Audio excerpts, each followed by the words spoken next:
사랑합니다. 네, 오늘도 예배 자리에 나오신 우리 귀한 덕진 가족 여러분, 주님의 이름으로 크게 환영하며 넘치도록 축복합니다. 옆에 계신 소중한 분들과 함께 인사할까요? 사랑합니다. 축복합니다. 네.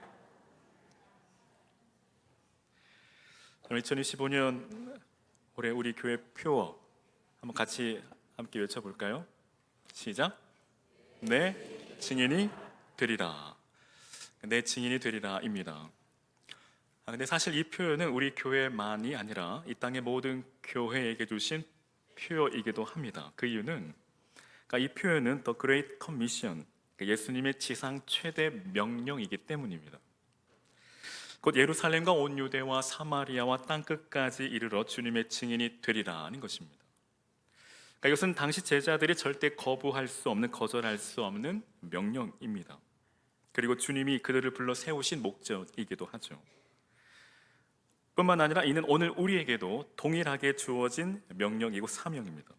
그러니까 주께서 오늘도 우리를 부르사 성도로 삼으신 것도 바로 이 복음의 사명을 감당하도록 하시기 위함이라는 것입니다. 그러므로 우리 성도는 이 복음 증거를 삶의 최대 목표로 삼아 그 일에 전심, 전력, 또 매진해야 합니다. 그 이유는 이것이 바로 오늘 그리스도인의 삶의 궁극적인 삶의 이유이고 목적이고 또 전부이기 때문입니다. 그러니까 이는 곧 우리가 만나는 모든 사람은 다 전도 대상이요, 또 우리 삶의 현장, 우리 일터의 현장은 전도지 또 선교지라는 것입니다. 그래서 여러분, 어떤 혹자는 이렇게 말합니다. 복음 전도는 우리의 부업이고 우리의 본업이고 우리의 생업은 부업이다. 근데 사실 우리의 생업도 복음을 위한 본업이 되어야 하겠죠. 사실 여러분, 실제 이 헬라어, 이 증인을 이 마르티스라고 하는데, 그러니까 이 말의 의미에는 이 순교자라는 뜻이 내포되어 있습니다. 그러니까 초대교회 당시 이 복음을 전하던 사람들은 순교를 각오해야 했고, 실제 많은 사람들이 복음을 전하다 죽음을 맞이했습니다. 즉 증인의 삶을 사는 것이 곧 순교였습니다. 근데 오늘날도 마찬가지죠. 이슬람권에서는 지금도 순교자들이 일어납니다. 중국 땅과 북한 땅에도 여전히 그러합니다. 그러니까 이 교부인 이 터툴리아는 순교자의 피가 교회의 씨앗이라고까지 말합니다. 한국의 이 초기 기독교 역사에도 많은 순교자들이 있었습니다. 지금도 서울 양화진에 가면 선교사님들의 묘비가 세워져 있는데, 그 묘비를 통해 그 순교의 현장, 그 생생한 그 역사를 우리가 실감하게 됩니다. 또 우리 덕진교회 역시도 이 선교사님의 그 순교자의 그 사명 위에 터를 잡고 세워졌습니다. 근데 여러분, 오늘 이와 달리 아주 엉뚱한 곳에 생명을 거는 사람들이 있습니다. 아주 사소한 것에 목숨을 거는 사람들이 있습니다. 근데 그 이유는 목숨을 걸 만한 그 진리를 발견하지 못했기 때문이겠죠. 그렇다면 여러분, 오늘 저와 여러분은 무엇을 위해 우리의 생명을 걸고 계십니까? 여러분, 예수를 위해 죽고 싶다 해서 예수를 위해 죽고 싶다 해서 우리가 생명을 주게 드릴 수 있는 것은 아닙니다. 즉 복음의 진리를 깊이 깨달아 알 때만 우리의 생명을 아낌없이 주를 위해 또 복음을 위해 헌신할 수 있는 것이죠. 사랑하는 여러분, 가장 가치 있는 일은 무엇일까요? 우리가 살아가는 이 세상 가장 가치 있는 일, 그것은 바로 생명을 살리는 일 아니겠습니까? 바라기는 저와 여러분, 이 땅에 단 한 번뿐인 우리의 일생이 정말 참으로 가치 있는 믿음의 삶이 되어주시기를 주의 이름으로 간절히 축원합니다. 즉 복음의 진리를 밝히 또 깊이 깨달아 알아 우리 하나밖에 없는 우리 생명까지도 오직 주와 복음을 위해 아낌없이 헌신할 수 있는 저와 여러분, 또 참으로 가치 있는 삶을 살아가는 저와 여러분 되시기를 주의 이름으로 축원합니다. 여러분, 복음을 위해 하나밖에 없는 목숨을 아깝지 않게 바치는 사람, 이 사람을 우리는 이 세상이 감당할 수 없는 사람이라고 말합니다. 그러니까 마치 구약의 다니엘과 세 친구, 그리고 신약의 사도 바울과 같습니다. 근데 여러분, 솔직히 오늘 우리의 모습은 그들의 모습을 바라만 보며 부러워만 하지, 또 그렇게 살기를 두려워하고, 아니 더 나아가서는 어쩜 그 삶을 회피하려고 합니다. 이는 바로 복음의 그 진리를 깊이 깨닫지 못함이요, 또 성령의 능력을 얻지 못하기 때문이겠죠. 그래서 여러분, 어쩜 우리가 성령 충만함을 사모하지 않는지도 모르겠습니다. 주를 위해 헌신하기보다는 정말 그냥 이대로가 좋습니다. 근데 여러분, 만일 그렇게 생각하며 우리가 살아간다고 한다면 우린 절대 성령의 그 능력을 경험하며 살아가지 못할 겁니다. 평생 그렇게 살아가겠죠. 근데 여러분, 우리가 기억해야 될 것이 있습니다.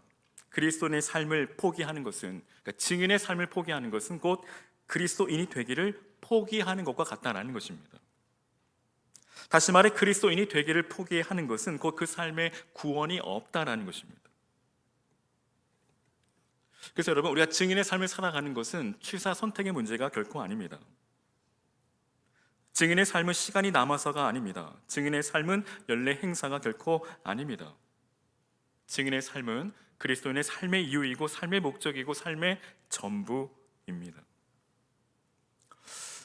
여러분, 우리가 이 사도행전 1장 8절 말씀을 잘 주목해서 보아야 하는데, 성령이 너에게 임하시면 어떤 결과가 나타납니까? 내 증인이 되리라입니다. 이는 다시 말해 증인이 아니면 성령이 임하지 않은 증거라는 것이죠. 즉 그리스도인이 아니라는 것입니다. 그렇다면 오늘 저와 여러분, 우리는 마땅히 증인된 삶을 살아가고 계신가요? 여러분, 오늘도 성령의 권능, 이 성령의 능력을 받은 사람을 통해 복음은 땅끝까지 증거되고 있습니다. 그것이 바로 권능이죠. 권능이 임하면 예수를 위해 죽을 믿음과 용기와 담대함이 생깁니다. 예수를 위해 살고 예수를 위해 죽을 힘은 우리에게 나는 것이 아니요 오직 성령의 능력으로부터 주어지는 것입니다. 고로 증인은 순교자입니다. 그러니까 오늘의 신약교회도 마찬가지죠. 신약교회는 증인 공동체입니다. 그러니까 세상으로부터 보냄을 받은 공동체입니다. 먼저 요한복음 17장 18절에 아버지께서 나를 세상에 보내신 것 같이 나도 그들을 세상에 보내었고, 그러니까 부활하신 주님이 제자들에게 나타나 처음 하신 말씀입니다. 이어서 요한복음 20장 21절에 예수께서 또 이르시되 너희에게 평강이 있을지어다. 아버지께서 나를 보내신 것 같이 나도 너희를 보낸다라고 말씀하십니다. 즉 교회에게 주신 사명은 증인의 삶입니다. 이것이 바로 사도행전의 핵심이고 교회의 본질입니다. 즉 생명을 살리는 것, 이것이 바로 교회의 본질이라는 것입니다. 그럼 열왕기하 5장에 보면 이 아람 군대 장관 나아만 이야기가 등장합니다. 나아만은 나병 환자죠. 그 집에는 이스라엘에서 포로로 붙잡혀온 어린 여종이 하나 있습니다. 이 어린 여종이 주인에게 복음을 들려줍니다. 아주 비천한 아주 작은 여종이었지만 엄청난 것을 갖고 있었습니다. 그녀는 말합니다. 이스라엘 땅의 선지자를 만나면 간단하게 해결될 것이라는 그 복음을 전해줍니다. 이제 나아만 장군이 사는 길이 열렸습니다. 여러분, 우리가 누구인가가 중요하지 않습니다. 우리가 가지고 있는 복음이 중요합니다. 복음이 위대하기 때문이죠. 여러분, 그 복음이 한 사람의 인생을 완전히 바꾸어 놓을 수 있고 한 사람의 인생의 최고의 선물이 될 수 있습니다. 우리는 그 복음을 담대하게 전해주기만 하면 됩니다. 즉 예수님은 당신을 사랑하십니다. 예수님은 당신을 위해 죽으셨습니다. 예수를 믿고 죄의 사함을 받아 구원을 얻으십시오.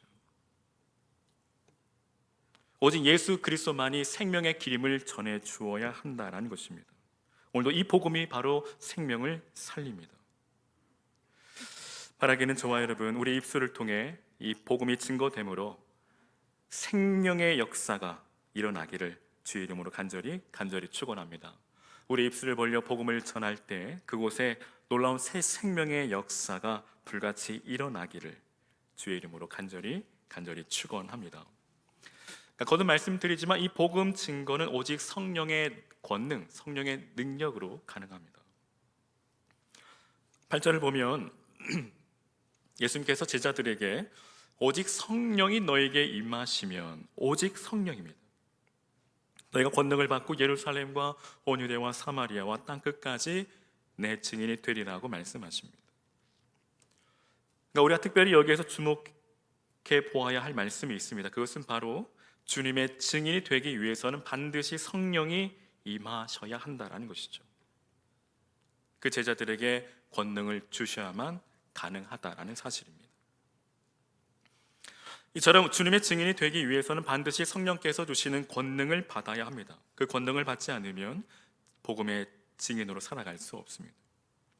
왜냐하면 복음이란 인간의 말과 재주로 증거할 수 있는 그런 성질의 것이 아니기 때문이죠. 그러니까 증인이 된다는 것은 말처럼 쉬운 일은 아닙니다. 실제 우리가 전도 현장을 가보면, 전도를 하다 보면 강팍한 영혼을 만날 때가 있습니다. 복음을 완강히 거부하고 전혀 받아들이지 않는 사람들을 우리가 만나곤 합니다. 명절에도 안 믿는 가족들에게 전도하려고 하는 그 순간 명절의 분위기가 갑자기 싸해집니다. 여러분, 우리의 실력으로 예수를 믿게 할 수 없습니다. 즉 인간의 언변이나 인간의 설득으로, 인간의 논리로 천국의 그 비밀을 사람들에게 깨닫게 해줄 수 없다라는 것입니다. 오직 위로부터 능력을 받아야 합니다. 그래서 사도 바울은 고린도전서 2장 13절과 14절에 우리가 이것을 말하거니와 사람의 지혜에 가르친 말로 아니하고 오직 성령의 가르치신 것으로 하니 영적인 일은 영적인 것으로 분별하느니라. 육에 속한 사람은 하나님의 성령의 일을 받지 아니하나니 저에게는 어리석게 보이며 또 깨닫지도 못하나니 이런 일은 영적으로 분별함이라고 말씀합니다. 물론 이 말이 복음 증거에 있어 인간의 수고나 인간의 노력 또한 전도 전략이 전혀 필요하지 않다라는 것은 아닙니다. 만약 언어가 다른 사람에게 복음을 전하려고 한다면 먼저 그들과 의사소통이 가능한 정도의 그 언어를 습득해야 하죠. 또 문화가 전혀 다른 지역에서 복음을 전하려면 그들의 문화를 이해해야 합니다. 뿐만 아니라 복음을 전하기 위해서 많은 물질적인 후원이 필요하기도 합니다. 또 실제 그들의 삶에 도움을 주기 위한 많은 지원과 물자가 필요로 하기도 합니다. 하지만 여러분, 그럴지라도 그런 것들은 어디까지나 부수적인 것에 불과하다라는 것입니다. 아무리 유창하게 말을 잘하고 아무리 재정 지원과 물자가 풍부하다 할지라도 성령께서 주시는 그 권능을 힘입지 못한다면 결국 진정한 복음의 증거자가 될 수 없다라는 것입니다. 그들의 생활에 조그마한 도움이 될 수 있을지 몰라도 영혼을 살리고 생명을 살리는 복음의 능력이 나타나지 않는다라는 것입니다. 그러니까 우리는 언뜻 이 세상적인 힘을 많이 가지고 있으면 하나님의 나라 일을 더 수월하게 할 것으로 생각합니다. 그러나 그렇지 않습니다. 중세의 한 교황이 사제들을 불러 모아놓고 아주 흡족하게 이렇게 말했다고 하죠. 교회 창고에 재정이 넘쳐납니다. 이제 사도들이 은과 금은 내게 없거니와 라고 말하던 시대는 지나갔습니다 라고 말했다고 합니다. 그러자 곁에 있던 중세 유명한 철학자요 신학자였던 이 토마스 아퀴나스가 이렇게 말합니다. 그렇습니다. 하지만 예수 그리스도의 이름으로 걸으라 명하는 시대도 지나갔습니다. 우리에게 필요한 것은 땅의 능력이 아니라 하늘의 능력입니다. 위로부터의 능력입니다. 그렇다면 위로부터의 능력, 그것은 무엇일까요? 그것은 바로 확신입니다. 여러분, 증인에게 필요한 것이 무엇일까요? 바로 확신이죠. 여러분, 우리는 예수 그리스도의 그 부활을 직접 목격한 사람들이 아닙니다. 근데 어떻게 부활의 증인이 될 수 있을까요? 이는 우리의 복음이 데살로니가 1장 5절에 이는 우리의 복음이 너희에게 말로만 이른 것이 아니라 또한 능력과 성령과 큰 확신으로 된 것임이라. 즉 성령의 능력이 확신을 가지게 해준다라는 것입니다. 여러분, 성경을 많이 안다고 증인이 될 수 있는 것은 아닙니다. 성령이 임하심으로 권능을 받아야 합니다. 성령께서 은혜를 주셔야 합니다. 그 은혜는 바로 하나님의 말씀의 능력을 경험하는 것이죠. 말씀이 우리 안에 성령의 능력으로 역사함으로 내가 믿고 확신하게 되는 것입니다. 이는 우리가 누군가를 전도할 때도 마찬가지죠. 내가 말을 잘해서 예수를 믿게 된 것이 아닙니다. 내가 전한 하나님의 그 말씀이, 그 복음이 그 사람에게 성령의 능력으로 나타나 역사한 것입니다.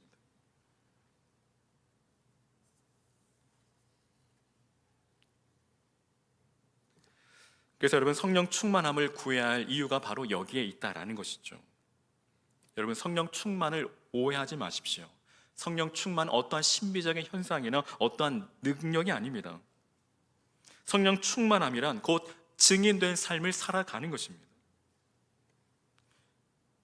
증인된 삶을 살아가라고 우리 가운데 성령을 충만하게 부어주시는 것이죠. 이는 반대로 내가 지금 증인의 삶을 살아가지 않는다고 한다면 성령 충만하지 못하다는 증거이기도 합니다. 여러분, 사도행전 4장 31절에 빌기를 다음에 모인 곳이 진동하더니 무리가 다 성령이 충만하여 그들이 무엇을 했을까요? 그들이 성령이 충만하여 담대히 하나님의 말씀을 전하니라고 말씀합니다. 또한 고린도전서 2장 4절에 내 말과 내 전도함이 지혜에 권하는 말로 하지 아니하고 다만 성령의 나타나심과 능력으로 하여라고 말씀합니다. 그러고 바라기는 오늘 저와 여러분, 우리가 성령 충만함을 받아 성령의 권능을 힘입어 복음을 전하는 증인의 삶을 살아가실 수 있기를 주의 이름으로 간절히 축원합니다. 성령의 큰 권능을 받아 우리가 하나님의 또 복음 증거자로 그 증인의 사명을 다 하실 수 있기를 주의 이름으로 간절히 축원합니다. 여러분, 거듭 말씀드리지만 오늘 우리에게 능력이 있는 것이 아닙니다. 오직 복음의 능력이 있습니다. 8절을 보면 예수께서 제자들에게 성령이 임하시면 그들이 권능을 받고 예루살렘과 온유대와 사마리아와 땅 끝까지 내 증인이 될 것임을 말씀합니다. 그러니까 이는 복음의 그 능력이 예루살렘을 중심으로 가까운 곳에서 증거되기 시작하여 점차 먼 곳까지 증거될 것을 말씀합니다.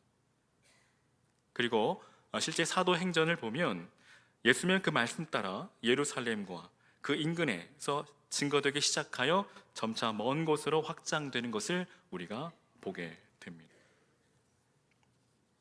이것이 바로 복음의 확장성입니다. 여러분, 마가의 다락방에서 120명이 모였을 때 꿈에도 생각하지 못한 일이죠. 120명으로 시작된 그곳에서 신약의 교회가 출발하여 온 세계로 확장된 것입니다. 이를 누가 하실까요? 바로 성령께서 하신다라는 것입니다. 바라기는 저와 여러분의 삶을 통해 오늘 우리의 가장 가까운 곳 예루살렘, 곧 우리 가정으로부터 그 복음의 지경이 더 확장되어 나가기를 주의 이름으로 간절히 축원합니다. 우리의 삶과 우리 가정으로부터 우리의 이웃, 우리의 직장, 또 우리의 사업장에까지, 더 나아가 이 지역과 이 나라 이 민족, 또 민족과 열방을 향하여 그 주의 복음의 행진이 멈추지 않고 계속해서 진행되어 가기를 주의 이름으로 간절히 축원합니다. 그 가운데 오늘 저와 여러분, 우리 덕진교회가 또 하나님의 그 복음의 귀한 일꾼으로 쓰임받아 이 땅에 하나님의 나라와 그 복음의 지경을 확장해가는 그 귀한 일에 우리가 쓰임받기를 주의 이름으로 간절히 축원합니다. 사랑하는 여러분, 오늘도 중요한 사실은 오늘 본 그대로 예수님께서 하늘로 올라가신 그대로 다시 오신다라는 사실입니다. 여러분, 11절에 너희 가운데 하늘로 올리우신 예수는 하늘로 가심을 본 그대로 오시리라고 말씀합니다. 이 천사들의 말은 첫째, 주님이 영광 중에 승천하신 것처럼 영광 중에 다시금 재림하신다는 뜻이요. 둘째, 너희 가운데 승천하신 것처럼 반드시 성도들 가운데 재림하신다라는 뜻입니다. 이처럼 우리 주님은 승천하실 때와 같은 모습으로 우리 가운데 재림하신다는 사실입니다. 믿으십니까? 믿으시기를 바랍니다. 또 승천하실 때에는 교회를 세우시고 복음을 전파하라는 이 귀한 사명과 명령을 주셨지만 재림하실 그때에는 오늘 성도들에게 영원한 안식을 누리도록 축복하신다라는 사실입니다. 그리고 오늘 저와 여러분, 주님은 이렇게 하늘의 큰 영광 중에 재림하실 것이요, 또 우리 각 성도가 영접할 수 있도록 오실 것이며 우리에게 영원한 천국의 영광과 안식을 주시려고 오십니다. 우리가 그 재림의 날을 바라보며 날마다 믿음과 소망 가운데 살아가실 수 있기를 주의 이름으로 간절히 축원합니다.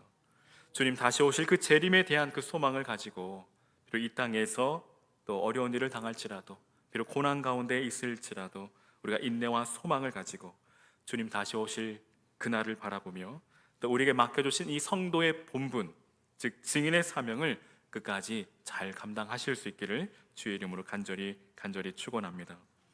우리 주님 다시 오실 그날에 우리가 주님께 드릴 그 열매를 가득 안고 주님을 영광 중에 기쁨으로 맞이하고 우리 주님과 함께 저 천국에서 영생 그리고 복락을 누리며 살아가시는 복된 성도의 삶이 되어지시기를 주의 이름으로 간절히 축원합니다.